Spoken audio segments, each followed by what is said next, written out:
हित परित हिताई मिताई जात छोड़ देला।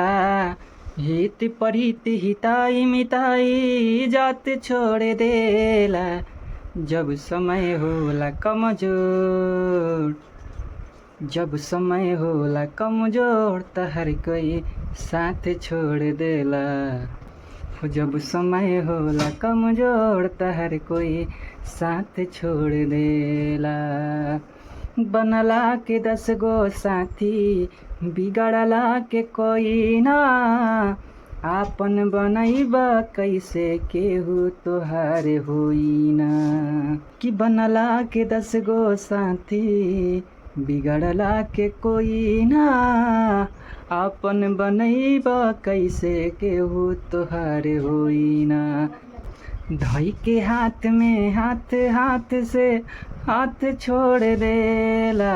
धई के हाथ में हाथ हाथ से हाथ छोड़ देला। जब समय होला कमजोर, जब समय होला कमजोर त हर कोई साथ छोड़ देला।